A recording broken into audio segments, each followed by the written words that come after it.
Happy almost New Year, teacher friends! Christina Whitlock here, your self-appointed anytime piano teacher friend, and I'm back with another extended toast today. This one feels particularly important this time of year as we reflect on the events of the last calendar year and contemplate how we want to approach our lives in the one to come. I invite you now to raise your glass, fictitious or otherwise, in a toast with me. Studio music teacher friends, do you ever notice how I call you studio teacher friends? I know the more widely accepted term for our profession is independent music teachers, but I rarely find myself saying that. I used to think it was just because it felt too wordy, like too many syllables. But actually, it dawned on me recently that the concept of an independent music teacher feels like a misnomer, at least in my experience. Sure, I am in charge of my own business and my own students, but you know fully well by now that I believe our success in this work is highly dependent on other teachers. I would not be the teacher I am were it not for teachers who invested in my education for the first 25 years or so of my life.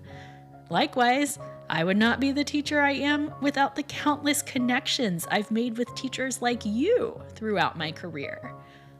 It's so easy to feel alone and isolated in this profession of ours. I guess that's the price of independent teaching, right? It makes us feel sufficient on our own, like we don't need others, when that is just not the case.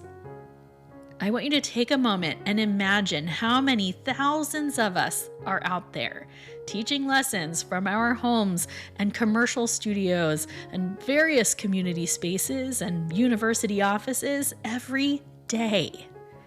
It's easy to feel like our experiences are singular, but so many of us are living similar realities, friends. There are so many things about our work that only other studio teachers understand. So as we prepare to enter a new year, my hope for all of us is to remember what a mighty community we are part of. For every struggle we face, there are others who have been there. There are others who are there right now.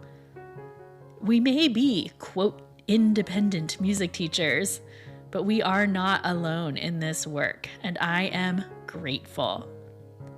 You already know this. I harbor an absolute obsession with legacy and the way we are just one link in this chain of passing the love of music on from generation to generation. I have this vision of all of my previous teachers linking arms together, and they are linked with their teachers who are arm in arm with theirs. And I'm there and you're there, and so are our students. And eventually we'll all be joined by those people our students influence musically as well. I mean, isn't that just the most beautiful image? We're all there together. We're here together, friends. And thank goodness for that. So let's stay together in the new year, shall we? My glass is raised to you. Hear, hear. Thanks so much for joining me today. We'll be back next week with episode 199 of the Beyond Measure podcast. And I am so excited for all that's coming in the new year. If you are looking for ways to connect and learn from other teachers who are like-minded and who lead with our Beyond Measure principles of authenticity and connection and humility and curiosity and play, then I invite you to come join the Patreon community, because that is where you're going to get so much inspiration and connection this year. And, oh, bonus, you'll be supporting the work I do here as well, which is really very much appreciated. Thanks so much, friends. You can join the Patreon community at christinawhitlock.com/community and check out all of those things there. In the meantime, I will leave you on the eve of this new year with my usual reminder to travel onward and upward. Take good care of yourselves.